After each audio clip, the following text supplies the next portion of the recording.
Hello everyone, welcome to Kaylee College of Commerce. I, Professor Sneha Hiremat, would like to begin with Chapter 5th, Organizing. After the plans have been drawn, the second most important function of the management is organizing.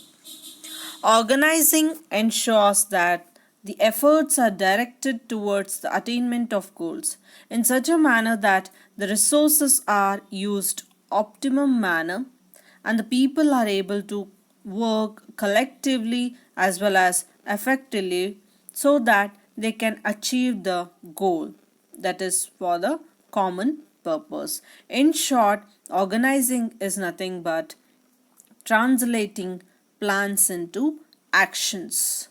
Organizing function, it is leads to the creation of an organizational structure which includes designing of the roles to be filled, that is based on their skills, as well as defining the interrelationship between those roles so that there should not be any uncertainty while performing the duty. If there are any such uncertainties, that can be eliminated if there is a clear-cut relationship between the roles that are established or between the structure that is established. So let us see the definition of organizing. It can be defined as a process that initiates implementation of plans by clarifying jobs and working relationships. Here, in order to implement the plan, there should be the clarification about the job. That is, who has to be given the post of managing director, who has to be given the job of production manager, as well as the relationship should also be clear. The working relationship, who is superior and who is subordinate, who is answerable to whom. So, effectively deploying the resources means organizing. That is the deployment, usage of the resources for the attainment of the organizational goals. Organizing is the most essential function of the management. Why? Because it coordinates human efforts, assembles the resources, and integrates both for achieving the specified objective. Next is the steps involved in the process of organizing. There are 4 steps involved in the process of organizing. The first is identification and division of work. The second most important is departmentalization. The third is assigning the duties, assignment of duties. The last is establishing reporting relationships. Let us go through the steps involved. Here, in this first step, that is identification and division of work, the function of organizing starts with this. That is identification of the total work that has to be done in order to achieve the goal. For example, in banks, the total work is divided among the different employees. The total work might be lending of loans, accepting of the deposits, issuing of the checkbooks, paying of the amount that is required. So all that total work will be divided among the different employees, maybe as a cashier, maybe as a bank manager. So the work is divided. Sanctioning of loan, so whatever might be the work in the bank, it is divided among the different employees. The division of work also promotes specialization. Here, it depends on the specialization of a particular individual. And in order to have a systematic working, so that each individual is assigned work as per his qualifications and capabilities. As we know that to become a bank manager, the required qualification as well as he must be capable, and he will be given after certain experience, and maybe after clearing the PO examination. So here in the first step, we need to identify the total work, and then the work is divided in a systematic way so that each person gets a separate and distinct task. This division of work is needed so that to avoid the unnecessary duplication or overlapping and wastage of efforts.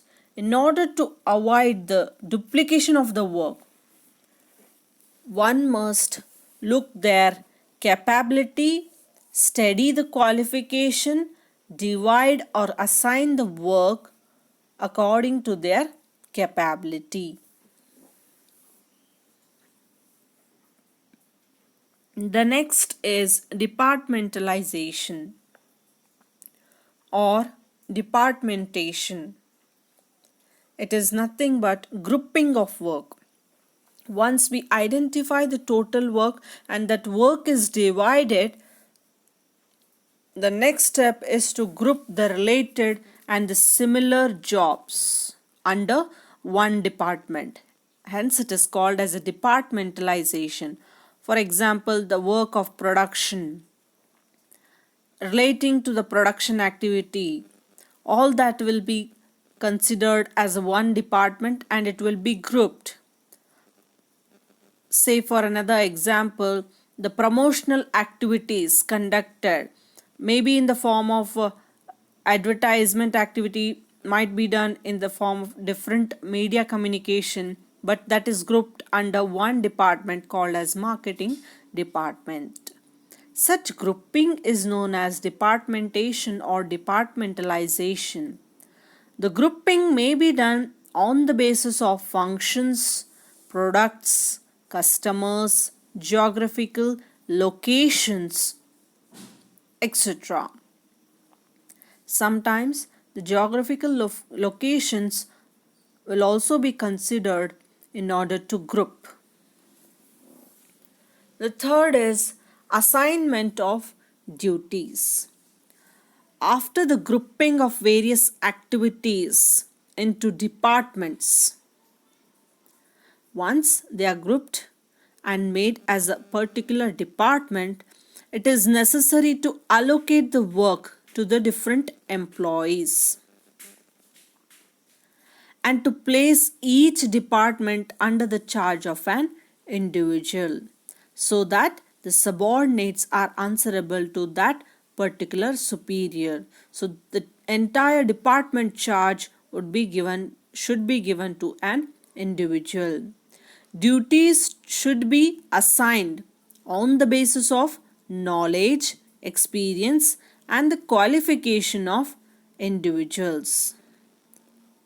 There should be a proper match between the nature of job and the ability so that they can perform effectively. Purchase manager must be assigned duties relating to the purchase of raw material. So that work is assigned to the purchase department. After the department is made, the work is allotted. It will not be asked to a purchase manager to promote the products, or it will not be asked to sales department to promote the products. So once the work is identified, the total work is identified and it is divided, and then it will be grouped, and then the assignment of duties looking into the experience, knowledge, and the qualification, their work will be allotted. Lastly, establishing reporting relationships. That is, follow up is required. After assigning the duties, there should be clearly defined, that is about the authority and the responsibility associated with each job. Each individual should also know who he has to take orders from and to whom he is accountable. That is, in case of scalar chain, we have observed. There is a need to create superior subordinate relationship. The establishment of such clear relationship, it is helping us to create a hierarchy structure that, for example, after the board of directors, managing director comes. Managing directors are like, under them the departmental managers come. Under the departmental managers, the foremans come. So that is a hierarchy, and it helps in coordination amongst various departments. So, this establishing reporting relationship means, for example, it may be laid down that the employees involved in the production, purchase, and stores have to take orders from them and be accountable to the production manager.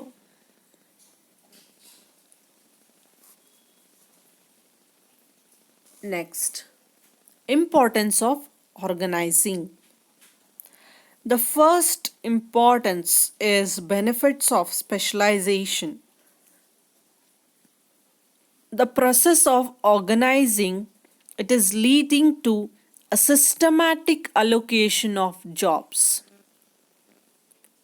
So this systematic allocation of jobs amongst the workforce, that is the division of work, is reducing the workload and it is increasing the productivity. Why? Because an individual or an employee is very much clear about what he has to do, what he is supposed to do, and in which department he is, and doing the work repeatedly. Because of the systematic allocation of the work, it is specializing he or she for that work. He will be specialized. That repetitive performance of a particular work leads to specialization. So, benefits of specialization is possible if the work allocation is done systematically. That includes in the process of organizing. Secondly, the clarity in working relationship. As already told, that organizing is clarifying who is answerable to whom, who has to give authority or the orders, and who has to take the orders from whom. So everything is clear. Organizing is clarifying this authority and responsibility of individuals of different departments. Here, this clarity in working relationship is possible because each person knows his superior, from who he has to take the orders. So this is removing the ambiguity in transfer of information and instructions.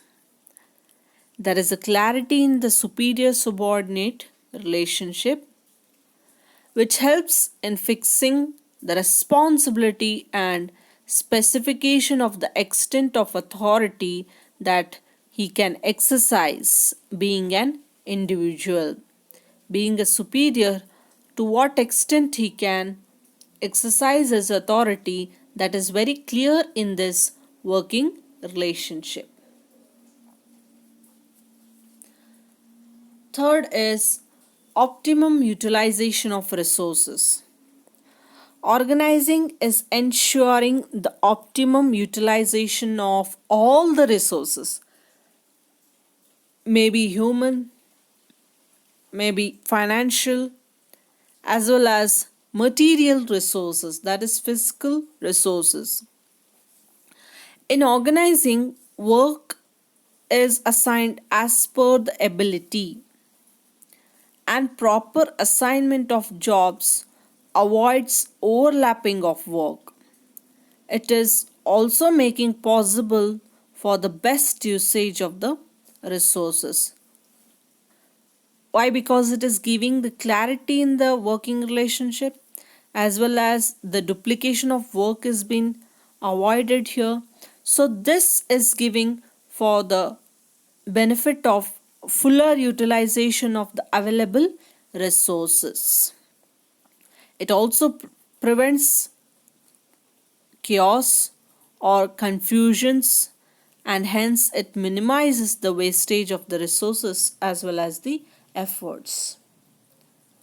Next is adaptation to change. We already know that organization operates in a dynamic environment, and such ever changing environment poses both challenges as well as opportunities to the business. This organizing function helps the enterprise to adjust itself as per the changing circumstances by suitably modifying the organization structure, because this function helps us to study the change, to allocate the resources, to modify according to the change that is required in this dynamic environment. And hence it is providing the stability to the enterprise so that it can continue to survive and grow in spite of the changes. Fifth point, effective administration. Organizing provides a clear description about the jobs, as well as it clarifies the authority and responsibility relationship. So this clarity in working relationship is avoiding all the confusions and as well as the duplication of the efforts. So thus proper execution of work is possible, and it also brings in effectiveness in administration. So effective administration is possible because of the proper allocation of the work and the division of the work. Development of personnel. Employees' development is possible in this process of organizing. Managerial personnel are trained to acquire wide experience in diverse activities through delegation of authority. Delegating authority, in the sense assigning authority, giving them authority. Delegation allows the managers to reduce their workload by assigning routine jobs to their subordinates. It gives them time to concentrate on strategic issues and explore new areas for growth. For example, production manager, he will assign the work of producing the products, maybe by the usage of the toolbox or the raw materials which are required, and he assigns that work to their subordinates. So this authority which is having as a production manager, as the head of the production department, he is assigning the work, and assigning of work to others helps him to concentrate on the issues of the department, and he can explore a new area for growth. So the development of personnel is possible because of delegating the authority, because of the delegation of the authority. His wide experience makes him to think on strategic issues and to solve and come up with new areas for growth. Delegation also develops a sense of responsibility in the subordinates because they are answerable to that superior, and he also motivates them to do more challenging work. Expansion and growth.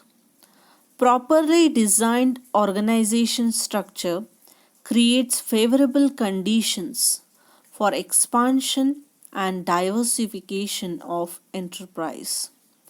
Organizing allows a business enterprise to add more job positions, departments, or product lines. It is helping in the expansion and the growth of the business.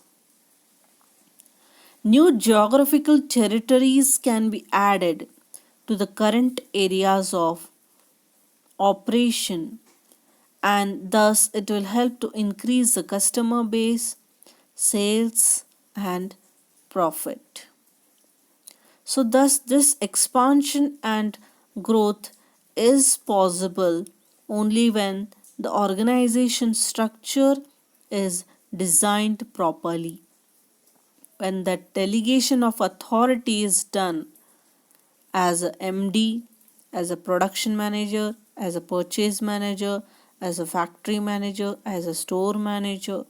So this delegating of authority helps to think on their area based on the experience and the skills which are available with an individual.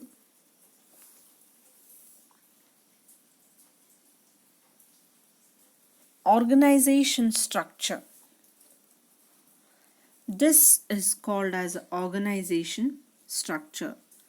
The board of directors, managing director, under him production manager, purchase manager, finance manager, marketing manager.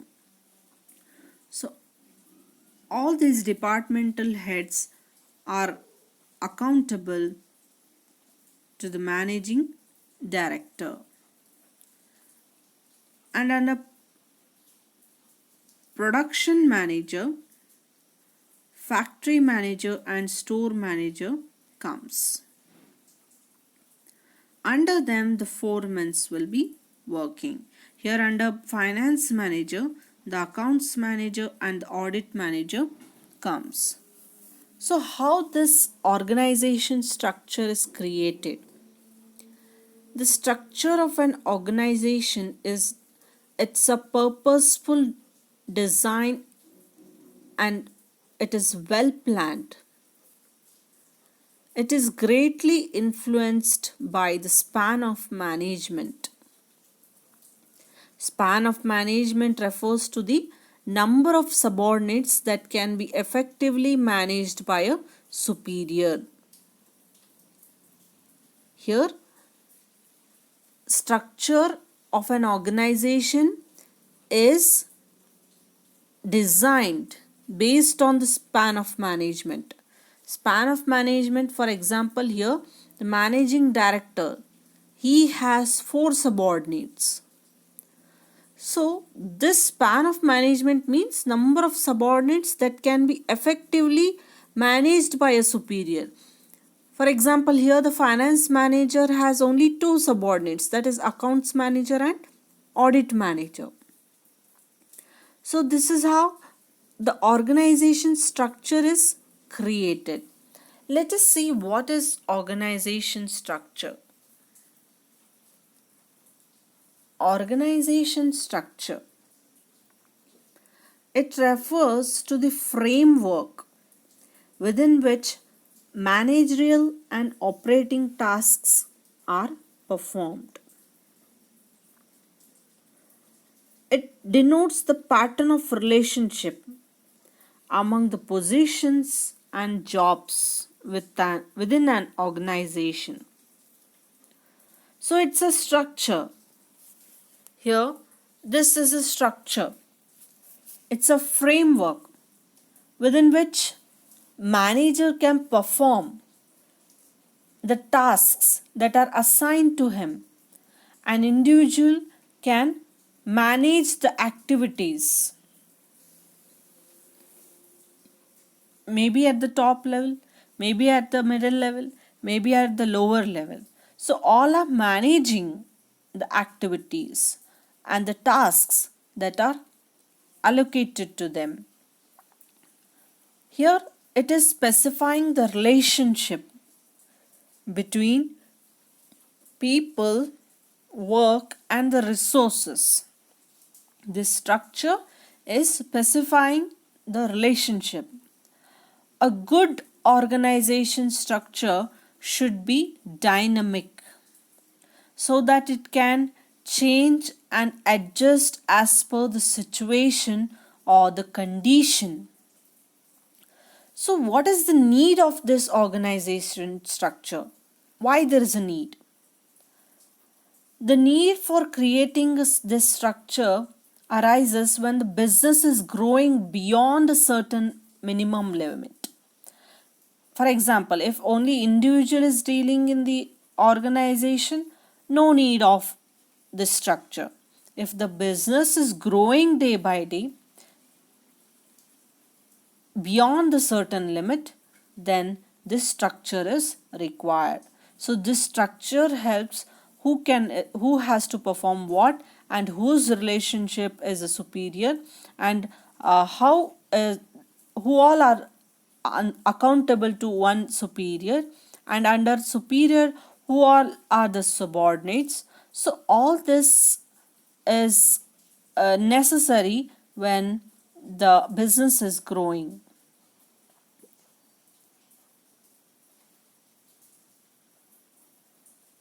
However, when the organization grows, it becomes very difficult to coordinate the functions and the activities of different members. So, there is a need to function smoothly and face the environmental changes. Thus, this structure of organization becomes a very necessary, so that to pay attention in the framework of this structure. In this dynamic environment, management must continuously review its plans, objectives. Accordingly, the organization structure should also be periodically updated. Organization structure allows correlation and coordination among the available resources, maybe human, physical, as well as the financial resources, and thus enables a business enterprise to achieve its desired goal or goals. So, benefits of organization structure. The benefits are: proper organization structure ensures a smooth flow of communication. This provides the framework to function as an integrated unit by regulating and coordinating the responsibilities of individuals and the different departments. So this framework is helping to work in an integrated manner, in a united manner, and regulate the activities, and coordination is possible. It is ensuring the smooth flow of function and the better control over the operations of business enterprise. Thank you all.